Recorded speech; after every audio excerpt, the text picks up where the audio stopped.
Revision material নিয়ে আমরা আলোচনা করছিলাম। আজকে আমরা রিভিশন ম্যাটেরিয়াল কিভাবে বায়োলজির আমরা একটা সুন্দর রিভিশন ম্যাটেরিয়াল বানাতে পারি সেটা নিয়ে আলোচনা করব। আগে থেকে বলে রাখি, যেহেতু আমি অত বেশি মেডিকেল এক্সপার্ট না, সো আমি আসলে এইচএসসি লেভেলে যেভাবে বায়োলজি পড়েছি আমি সেটারই ব্যাখ্যা দিব। হাউএভার আমি যদিও বায়োলজি এক্সপার্ট না, কিন্তু আমার মোটামুটি এইচএসসি বায়োলজি মার্ক বেশ ভালোই ছিল, 96 পেয়েছিলাম মোস্ট প্রবাবলি, আমার মনে তুমি মনে পড়ে। এর মানে হচ্ছে মোটামুটি আমি বায়োলজিতে খারাপও না।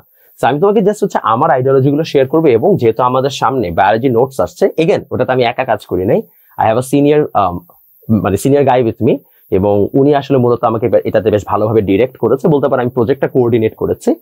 এবং ওই বায়োলজি নোটসটা আমরা যেই আইডিওলজি থেকে বানিয়েছি আমি সেটাই তোমার সাথে শেয়ার করবো, যেন তুমি নিজে থেকেও চাইলে আমাদের কষ্ট করে টাকা দিয়ে না কিনে নিজে থেকেও যেন তুমি চাইলে বানাইতে পারো। আসলে তোমাকে বলে দিই যে সে বায়োলজি নোটস কিভাবে বানাতে হয়। বায়োলজি নোটস গুলো কিন্তু আমাদের, তোমার যারা এই সিরিজটা ফলো করছো, আমি অলরেডি ফিজিক্স, কেমিস্ট্রি এবং ম্যাথ তিনটারই বানিয়েছি এবং তিনটে আপলোড হয়ে গেছে। তো যারা এই সিরিজটা ফলো করছো তারা অলরেডি জানো যে আসলে আমি প্রত্যেকটার জন্য আলাদা আলাদা হচ্ছে যে প্রসেস বলেছি। বায়োলজি কিন্তু এই তিনটা কোনোটার সাথে মিলবে না।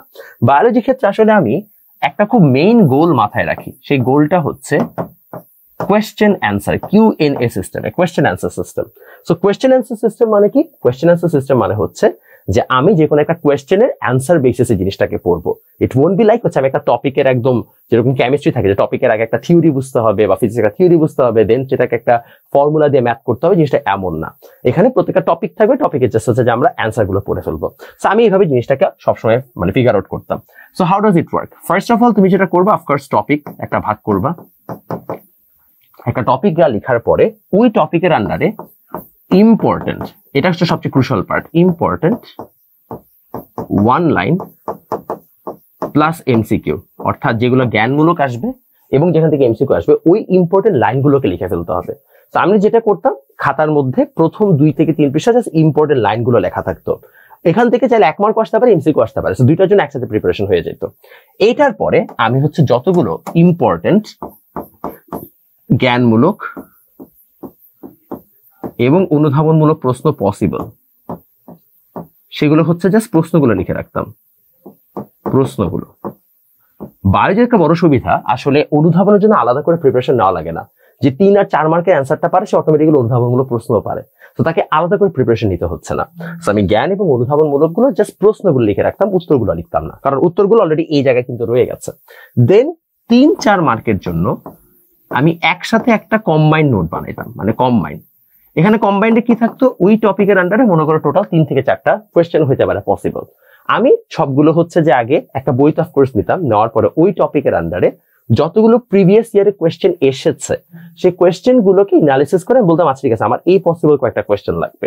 কোয়েশ্চেনটা সুন্দর মতো লিখে আমি ওইটার নিচে হচ্ছে অ্যান্সার গুলো লিখে রাখতাম। In fact in a lot of cases আমি যেটা করতাম, আমি হচ্ছে যে বইয়ের থেকে ডিরেক্ট হচ্ছে যে তোমার কি বলে এটাকে হুবহু হচ্ছে জাস্ট কপি করে লিখে দিতাম, যা আছে তাই ওখান থেকে জাস্ট হুবহু কপি করে লিখে দিতাম। বা অনেকে যেটা করতে পারো, এরকম পুরো প্রসেসে না যে চাইলে বইটাকেও সেম সিস্টেমে অ্যাপ্লাই করে ফেলতে পারো। ফর এক্সাম্পল তুমি একটা বই নিলা, মনে করো তুমি গাজী আজমল স্যারের বইটাই নিলা, জুওলজি, নেওয়ার পরে তুমি হচ্ছে যে ওই বইয়ের উপর লিখে দিলে এটা টপিক 1, এটা টপিক ওয়াইজ থাকে। ইনফ্যাক্ট টপিক 1 লেখার পরে যেগুলো ইম্পর্টেন্ট 1 লাইন আর এমসিকিউ সেগুলোকে তুমি হচ্ছে হাইলাইট করে ফেললা। এটা বইয়ের মধ্যেই করা যায়, আলাদা করে খাতাও বানাইতে হয় না। হাইলাইট করে ফেললা, করার পরে হচ্ছে যে জ্ঞানমূলক অনুধাবনমূলক প্রশ্নটা তুমি সুন্দরমতো একটা আলাদা পেজে, হচ্ছে যেরকম একটা আলাদা হচ্ছে যে পেজ নিলা, পেজটা নিয়ে ওটার মধ্যে লিখে ওটাকে আঠা দিয়ে এটার মধ্যে লাগাই দিলাম। এন্ড দেন 3 আর 4 মার্কের যে কোয়েশ্চেন গুলো আছে তুমি হচ্ছে যে বইয়ের উপর এই সুন্দর মতো টপিক যে কোনো একটা অ্যান্সারের আগে তুমি হচ্ছে লিখে রাখলে এটার জন্য এই কোয়েশ্চেনটার হচ্ছে অ্যান্সার এটা। এভাবে তুমি চাইলে বইটাকেও হচ্ছে যে একটা রিভিশন ম্যাটেরিয়াল কনভার্ট করে ফেলতে পারো। বাট যদি এরকম খাতা থাকে তাহলে তোমার জন্য সুবিধা, তাহলে তুমি জানতে পারবে যে এক্স্যাক্টলি কোন কোন টপিকগুলো তোমাকে বাদ দিতে হবে। এবং এইটার পাশাপাশি যে অনেকে তোমরা এরিয়া মার্ক করে পড়ো মেডিকেল প্রফেশনের জন্য, কাইন্ড অফ সেম জিনিসগুলো জাস্ট এই জায়গায় একবারে কম্বাইন আকারে থাকবে। এটাতে সুবিধা হচ্ছে যে তোমার একবার লেখা হয়ে যাবে, তোমার পুরো জিনিসটা একবার সুন্দর মতো সাজানো হয়ে যাবে, এবং তুমি আইডিয়া পেয়ে যাবে যে আসলে তোমাকে কি কি টাইপের কোয়েশ্চেন করা যেতে পারে। কারণ বায়োলজি জিনিস হচ্ছে মুখস্থ বিদ্যা টাইপের জিনিস, তোমার যত সুন্দর মতো গুছানো থাকবে তত তোমার জন্য জিনিসটা ইজিয়ার হবে। এবং এইটার পরে যেটা করতাম, যেহেতু আমি মেডিকেল অ্যাসপারেন্ট না, সো মেডিকেল অ্যাসপারেন্ট যারা তারা জিনিসটা জাস্ট এক্সট্রা করবা, যেমন আমরা আমাদের বইয়ের ক্ষেত্রে কাজটা করেছি।